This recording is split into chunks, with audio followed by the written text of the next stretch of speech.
Shri Raju P Nair, നുണകൾ എന്ന് പറഞ്ഞ് അദ്ദേഹം എണ്ണി പറയുന്നത് ഒറ്റ ശ്വാസത്തിൽ പറഞ്ഞാൽ തീരാത്തത്ര കാര്യങ്ങളാണ്. അങ്ങേക്ക് അതിൽ വിരുദ്ധാഭിപ്രായമുണ്ട് എന്നങ്ങ് പറയുകയും ഇടയ്ക്ക് ഇടപെടാൻ ശ്രമിക്കുകയും ചെയ്തു. പക്ഷേ നോക്കൂ, ഓരോ കാര്യങ്ങളായി ഇപ്പോൾ പ്രതിപക്ഷം ഉയർത്തുന്ന കാര്യങ്ങൾ തന്നെയാണ് അതെല്ലാം. അതുമായി ബന്ധപ്പെട്ട് ആരോപണങ്ങൾ ഇപ്പോഴും തുടരുകയാണ്. അപ്പോൾ അവർ തെരഞ്ഞെടുപ്പ് പ്രചാരണത്തിനിടയിൽ പറഞ്ഞ കാര്യങ്ങളൊക്കെ തള്ളിക്കളഞ്ഞു ജനങ്ങൾ. അങ്ങനെയാണ് നിങ്ങൾ അധികാരത്തിൽ കയറിയത് എന്ന് പറയുമ്പോൾ ഇപ്പോഴും ആരോപണങ്ങൾ വലിയ തോതിൽ തന്നെ ഉയരുകയാണ്. ആശ്മി, മറ്റേ ഞാൻ ഇനിയിപ്പോൾ ഗോപൻ പറഞ്ഞത്, കാരണം മാധുരുറ്റ ചോദിച്ച ചോദ്യം തന്നെ ഗോപൻ്റെ എന്താണെന്നുള്ളത് ജനം മനസ്സിലായി കഴിഞ്ഞു. അതുകൊണ്ട് ഞാൻ ഇനി അതിനകത്തേക്കൊന്നും കിടക്കുന്നില്ല. പിന്നെ ഗോപൻ ഈ പറയുന്ന മറ്റേ സിൽവർ ലൈൻ ട്രെയിനിലാണോ വന്നതെന്ന് എനിക്കറിയില്ല. കാരണം എനിക്കിതുവരെ കയറാൻ പറ്റിയിട്ടില്ല. ഗോപന് കയറാൻ പറ്റിയിട്ടുണ്ടെങ്കിൽ സിൽവർ ലൈൻ വരും കേട്ടോ എന്ന് പറഞ്ഞതുണ്ടല്ലോ, ഓർമ്മയുണ്ടല്ലോ. അതുകൊണ്ട് എനിക്കത് കയറാൻ പറ്റിയിട്ടില്ല. എനിക്ക് ഗോപനോടൊരു അസൂയുണ്ട്. പിണറായി ഉണ്ടാക്കിയ സിൽവർ ലൈനിലാണ് അദ്ദേഹം ഇപ്പോൾ യാത്ര ചെയ്യുന്നുള്ള കാര്യത്തിൽ എനിക്ക് അസൂയുണ്ട്. എനിക്കത് കയറാൻ സാധിക്കാത്തതുകൊണ്ട്. അത് മാത്രമല്ലല്ലോ, ഒരു ഇൻവെസ്റ്ററിനെ കുറിച്ച് പറഞ്ഞു, ഓർമ്മയില്ലേ? പി രാജീവ് എൻ്റെ മുറിയിലേക്ക് ഒരു ഇൻവെസ്റ്ററെ കൂട്ടി വന്നു. എന്നിട്ട് പറഞ്ഞു 3 ലക്ഷം കോടി രൂപ, ചെറിയതൊന്നും അല്ല കേട്ടോ, 3 ലക്ഷം കോടി രൂപ കേരളത്തിൽ ഇൻവെസ്റ്റ് ചെയ്യാൻ വേണ്ടി. കാരണം പിണറായി ഭരിക്കുന്നത് കൊണ്ട് സമാധാനമുണ്ട്. കേരളത്തിൻ്റെ ബജറ്റ് എത്രയാ മാധു? ഞാൻ ഇനി അങ്ങ് പറഞ്ഞതുകൊണ്ട് ഞാൻ ആ പേര് വാക്ക് ഉപയോഗിക്കുന്നില്ല. പക്ഷെ ജനങ്ങൾക്ക് അതെല്ലാം കൃത്യമായിട്ട് മനസ്സിലാവും.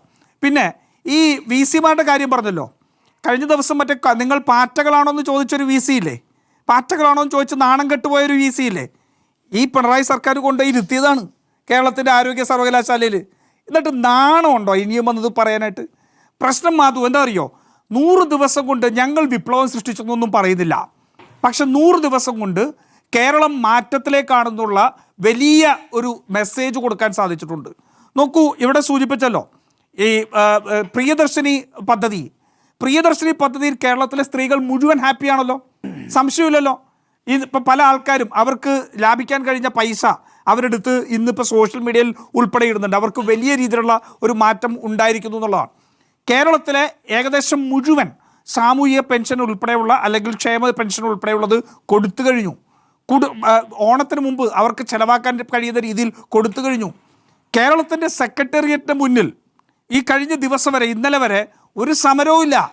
സമരം ഉണ്ടായിരുന്ന അവസാനത്തെ കായിക അധ്യാപകരെ വരെ മുഖ്യമന്ത്രി വിളിച്ച് സംസാരിച്ച് അവരെയും ഓണം ആഘോഷിക്കാൻ അവിടെ നിന്ന് പറഞ്ഞയച്ചു. കേരളത്തിലെ അംഗൻവാടി, ആശ മുതൽ ഇങ്ങോട്ടേക്കുള്ള മുഴുവൻ ആൾക്കാർക്ക് കിട്ടി. പെരുമ്പാവൂർ ഓർമ്മയുണ്ടല്ലോ, കഴിഞ്ഞ ഓണനാളിൽ അവിടെ നടന്ന അക്രമം പോലീസ് ജീപ്പ് ഉൾപ്പെടെ കത്തിച്ചത്. എന്താ ഇപ്പോൾ പെരുമ്പാവൂർ ലോകത്ത് രാജ്യത്തിന് തന്നെ മാതൃകയായി. ഇന്നിപ്പോൾ ഈ സദേൺ സ്റ്റേറ്റ്സ് മുഴുവൻ ഒരു കൺസോർഷ്യം പോലെ ഒരുമിച്ച് ചേർന്നുകൊണ്ട് ലഹരിക്കെതിരെയുള്ള പോരാട്ടത്തിന് ബഹുമാനപ്പെട്ട ശ്രീ രമേശ് ചെന്നിത്തല ഏറ്റവും അഭിമാനപരമായ നേട്ടം മുന്നോട്ടുണ്ട്. എന്താ, ഇവിടെ നേരത്തെ പോലീസ് ഇല്ലാതിരുന്നിട്ടായിരുന്നോ? എക്സൈസ് ഇല്ലാതിരുന്നിട്ടാണോ? ലഹരി ഇല്ലാതിരുന്നിട്ടാണോ? ഇച്ഛാശക്തിയുള്ളൊരു ഗവൺമെൻറ് വന്നപ്പോൾ അടിച്ചമർത്തുക, അതിന് മറ്റ് അവയർനെസ് കൊടുത്ത് മുന്നോട്ട് പോവുകയാണ്. കേരളത്തിൻ്റെ തീരം ഉപയോഗിച്ചുകൊണ്ട് കേരളത്തിലെ നാളത്തെ സമ്പദ് വ്യവസ്ഥയുടെ നട്ടെല്ലായി മാറാൻ പോകുന്ന മാരിടൈം രംഗത്ത് ഏറ്റവും വലിയ വിപ്ലവകരമായ പദ്ധതിക്ക് തുടക്കമിട്ട് കഴിഞ്ഞു. മിഷൻ സമുദ്ര തുടക്കമിട്ട് കഴിഞ്ഞു. ഇനി കേരളത്തിൻ്റെ അവസരങ്ങൾ കിടക്കുന്നത് ഈ മാരിടൈം രംഗത്താണ്. മനസ്സിലായില്ലേ? അതുപോലെ തന്നെ എല്ലാം ഇന്ന് ഞങ്ങൾ തുടക്കമിട്ട് കഴിഞ്ഞു. സാമൂഹിക സുരക്ഷയ്ക്ക് കൊടുക്കുന്ന പെൻഷൻ എങ്ങനെയാണ് സംസ്ഥാനത്തിന് ഗുണകരമായി മാറ്റേണ്ടത് എന്ന് ഇനിയൊരു ടെക്സ്റ്റ് ബുക്ക് കേസാണ്. ഇവർ പറഞ്ഞല്ലോ, ഹൈക്കോടതിയിൽ പോയിട്ട് ഇവർ പറഞ്ഞല്ലോ, ഇത് ഒന്നും അവകാശമല്ല, ഞങ്ങൾ കൊടുക്കുന്ന സഹായം മാത്രമാണെന്ന് പറഞ്ഞല്ലോ. ഞങ്ങളതല്ല, അവരുടെ ആദരവും അവർക്ക് കൊടുക്കുന്ന ബഹുമാനമാണെന്ന് മാത്രമല്ല, ആ പണം കൊടുക്കുന്നത് സോഷ്യൽ ഇൻവെസ്റ്റ്മെൻ്റ് ആണ്. തിരിച്ച് ഈ സർക്കാരിലേക്ക് തന്നെ ഗുണകരമായി മാറുന്ന സോഷ്യൽ ഇൻവെസ്റ്റ്മെൻ്റ് ആണെന്ന് ഞങ്ങൾ തെളിയിച്ചു കൊടുത്തു. റിപ്പോർട്ടർ ഉൾപ്പെടെ മാധ്യമങ്ങളെല്ലാം സർക്കാരിനെ അതിനിശിതമായി വിമർശിക്കുന്നവരാണല്ലോ. മറ്റാ വിഷയത്തെക്കുറിച്ചൊന്നും ഞാൻ പറയുന്നില്ല, പലപ്പോഴും വ്യാജങ്ങളായി പോലും വിമർശിക്കാറുണ്ട്. നിങ്ങൾക്കൊരൊറ്റ സപ്ലൈകോയിൽ സാധനമില്ലാത്ത റിപ്പോർട്ട് ചെയ്യാൻ നിങ്ങൾക്ക് സാധിച്ചോ? കഴിഞ്ഞില്ല. ഇല്ലാത്തത് റിപ്പോർട്ട് ചെയ്യണോ? ഇപ്പോ ഞാൻ തന്നെയല്ലേ ഈ ചർച്ച ഗോപനോട് ചോദിച്ചത്. എനിക്കറിയാം. അതെ, അതാണ് പറഞ്ഞത്. ഒരൊറ്റ സപ്ലൈകോ സ്റ്റോറിൽ പോലും സാധനമില്ലാതിരുന്നില്ല.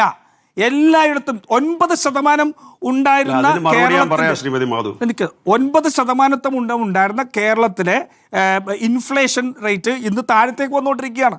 ഇവർ ഇതെല്ലാം ജനങ്ങൾ അനുഭവിക്കുന്ന ഈ സർക്കാരിൻ്റെ ഏറ്റവും ഗുണപരമായ തീരുമാനങ്ങളെല്ലാം ഇല്ലാതെയാക്കാൻ വേണ്ടി വ്യാജങ്ങൾ പ്രചരിപ്പിച്ചുകൊണ്ടിരിക്കുകയാണ്. ഓക്കേ, ഇവർ ഒരൊറ്റ അനാവശ്യമായ കാര്യം വ്യാജങ്ങൾ ഇപ്പം പ്രചരിപ്പിച്ചുകൊണ്ടിരിക്കുകയാണ്. ശരി, ഇപ്പം പി കെ ഗോപൻ സംസാരിക്കുന്ന സമയത്ത് ഞാൻ പി കെ ഗോപന് പറയാൻ ബുദ്ധിമുട്ടുള്ള കാര്യങ്ങൾ ആണ് അദ്ദേഹത്തോട് ചോദിച്ചത്. ഈ വന്ദേ മാതരവുമായി ബന്ധപ്പെട്ട് പക്ഷേ മുഖ്യമന്ത്രി നടത്തിയൊരു പ്രസ്താവനയുണ്ട്. അത് രാഷ്ട്രപതി ഒപ്പുവെച്ച നിയമമാണ്, അതിന് മുഴുവൻ പാടാതിരിക്കാൻ കഴിയില്ല എന്ന് പറയുന്നൊരു കാര്യം. പക്ഷേ ഞാൻ അഭിനന്ദിക്കുന്നു ഇത്തവണത്തെ ഈ ഇൻഡിപെൻഡൻസ് ഡേയുമായി ബന്ധപ്പെട്ട് കോൺഗ്രസിന്റെ നയം എന്താണോ അതിൽ ഉറച്ചു നിൽക്കാൻ കോൺഗ്രസിന് സംസ്ഥാനത്ത് കഴിഞ്ഞു. അത് പാടിയോ ഇല്ലയോ എന്നുള്ളതല്ല, കോൺഗ്രസിന്റെ നയം എന്താണോ അതിൽ ഉറച്ചു നിൽക്കാൻ കോൺഗ്രസിന് കഴിഞ്ഞിരിക്കുന്നു എന്നതാണ് സംസ്ഥാനത്ത്. പക്ഷേ അതിൽ അദ്ദേഹം പരാമർശം നടത്തിയപ്പോൾ നമുക്കറിയാവുന്നല്ലോ, അദ്ദേഹം അഭിഭാഷകൻ കൂടിയാണ്, പറയുന്ന കാര്യങ്ങളെക്കുറിച്ച് വ്യക്തതയുള്ള ആളാണ്. പിന്നെ എന്തുകൊണ്ടാണ് അങ്ങനെ ഒരു പരാമർശം ഉണ്ടായത്? മാധു, അത് വസ്തുതാപരമായി ശരിയാണ്. കാരണം പാർലമെന്റിൽ വന്ദേ മാതരം നിയമം അവതരിപ്പിച്ച് അത് പാസ്സാക്കി പ്രസിഡന്റ് അസെന്റ് കൊടുത്തു കഴിഞ്ഞു. അതിനോടനുബന്ധമായിട്ട് വന്ദേ ഭാരതത്തിൻ്റെ മുഴുവൻ സ്റ്റാൻസയും വെച്ചുകൊണ്ടുള്ള ഒരു സർക്കുലർ ഇറങ്ങി. അതുകൊണ്ട് പകുതി പാടിയാൽ അതൊരു പക്ഷേ ഒരു കേസിലേക്ക് പോകാം. എന്നാൽ മുഴുവനായിട്ട് പാടാതിരിക്കുന്നതിൽ തെറ്റില്ല. അതുകൊണ്ട് സംസ്ഥാന സർക്കാർ അതിൽ തന്നെ പറയുന്നുണ്ട് ഇനിയിപ്പോ മുഴുവനായിട്ടും ആലപിക്കണം എന്ന് അദ്ദേഹം പറയുന്നുണ്ട്. അല്ല, നമ്മൾ ആലപിച്ചില്ലല്ലോ.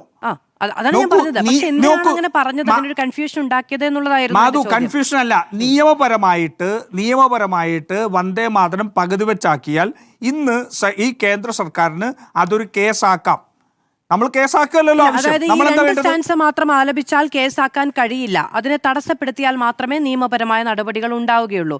ഈ കാര്യങ്ങളിലൊക്കെ വി ഡി സതീശന് വ്യക്തതയുണ്ടെന്ന് വിചാരിക്കുന്ന ഒരാളാണ് ഞാൻ. അല്ല, അങ്ങനെയല്ല. സർക്കാർ പരിപാടികളിൽ ആ വന്ദേ മാതരം പൂർണ്ണമായി ആലപിക്കണം എന്നുള്ളത് തന്നെയാണ്. സർക്കാർ പരിപാടികൾ പൂർണ്ണമായിട്ട് ആലപിച്ചില്ലെങ്കിൽ അത് കേസിലേക്ക് പോകാം. അതേസമയം വന്ദേ മാതരം പൂർണ്ണമായി വന്ദേ മാതരം പൂർണ്ണമായും ഒഴിവാക്കി. കേരളത്തിൽ CPM ഏറ്റവും കൂടുതൽ ആഗ്രഹിച്ചിരുന്നതാണല്ലോ വന്ദേ മാതരം പൂർണ്ണമായി പാടും എന്നുള്ളത്. ആ വന്ദേ മാതരം പൂർണ്ണമായിട്ട് ഒഴിവാക്കി കഴിഞ്ഞല്ലോ. ഇവിടെ നോക്കൂ, ഇവിടെ എന്താ അറിയോ, ഇവിടെ കേന്ദ്ര സർക്കാരിനോട് പോയിട്ട് മത്സരത്തിനില്ല അല്ലെങ്കിൽ വഴക്കിടാൻ പോകുന്നില്ല എന്ന് പറഞ്ഞാൽ നിങ്ങൾ കഴിഞ്ഞ 10 വർഷം കേട്ടത് മുഴുവൻ ഇരവാദമാണ്. ഈ നാട്ടിലുള്ള മനുഷ്യർക്ക് പെൻഷൻ കൊടുക്കാതിരിക്കാൻ, അവർക്ക് അർഹതപ്പെട്ട ആനുകൂല്യങ്ങൾ കൊടുക്കാതിരിക്കാൻ കേന്ദ്രത്തെ കുറ്റപ്പെടുത്തി കേന്ദ്രത്തോടുള്ള ഇരവാദം കേന്ദ്രം വരിഞ്ഞു മുറുക്കുന്നുണ്ട്, സംശയമില്ല. പക്ഷെ കഴിഞ്ഞ 100 ദിവസം തെളിയിച്ചത് എന്താണെന്നറിയോ? ഇരവാദമില്ലാതെ ഈ സംസ്ഥാനത്തിന് ഒറ്റക്കാലിൽ ഉയർന്നു നിൽക്കാൻ കഴിയും, ഒരുമിച്ച് നിൽക്കാൻ കഴിയും. നോക്കൂ, ഒറ്റ കാര്യം മാധു ഞാൻ പറഞ്ഞു നിർത്തിയേക്കാം. എങ്ങനെയാണ് അത് സാധിച്ചത്? മാധു ഇന്ന് ഇവിടെ നിന്ന് ഹൈവേയിൽ കൂടി ഒന്ന് യാത്ര ചെയ്യുന്നുണ്ടാവുമല്ലോ, എനിക്ക് ഉറപ്പാണ്. ഞാൻ പല പ്രാവശ്യം യാത്ര ചെയ്ത ആളാണ്. ഇന്ന് ഹൈവേകളിലും സംസ്ഥാനത പാതകളിലുമെല്ലാം GSTയുടെ ഇൻ്റലിജൻസിൻ്റെ ജീപ്പും അവിടെ പരിശോധനയും നടക്കുന്നത് കാണാം. കഴിഞ്ഞ 10 വർഷം നിങ്ങളത് കണ്ടിട്ടില്ല. യഥേഷ്ടം നടന്ന നികുതി വെട്ടിപ്പ് ഞങ്ങൾ അടച്ചുകൊണ്ട് പുതുതായിട്ട് ഞങ്ങൾ നികുതി പിരിവ് കാര്യക്ഷമമാക്കിയാണ്. സ്വർണത്തിന് എതിരായിട്ടുള്ള ഞങ്ങൾ നടപടികൾ തുടങ്ങി. ഏകദേശം 3 കോടി രൂപയോളം അതിനകത്ത് പിരിവ് കഴിഞ്ഞു. അത് കൂടുതൽ ഊർജിതമായി പോകാൻ പോവുകയാണ്. കഴിവുകേട് മറച്ചു വെച്ചുകൊണ്ട് ഇരവാദം പറഞ്ഞ് ജനങ്ങളുടെ ആനുകൂല്യങ്ങൾ വെട്ടിക്കുറച്ച 10 വർഷത്തിൽ നിന്നുള്ള ഏറ്റവും വലിയ മാറ്റമാണ് 100 ദിവസം. ശ്രീ രാജു പിനാർ, പക്ഷേ ശ്രീ രാജു പിനായർ, കാര്യം എൻ്റെ ശബ്ദം ഇത്രയും കഠിനമാണ് എങ്കിലും ഹാഷ്മി എന്നൊക്കെ വിളിക്കരുത് കേട്ടോ. 2ാമത്തെ തവണയാണ് നമ്മൾ തമ്മിൽ ചർച്ചയ്ക്ക് ഇരുന്ന് തുടങ്ങിയിട്ട്. യെസ്, അങ്ങനെ വിളിച്ചു എന്നാണ് PCR നിന്ന് പറയുന്നത്.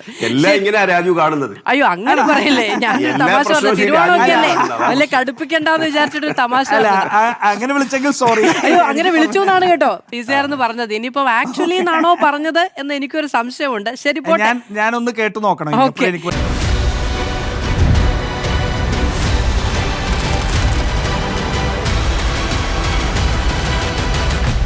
Debate with Madhu Saji.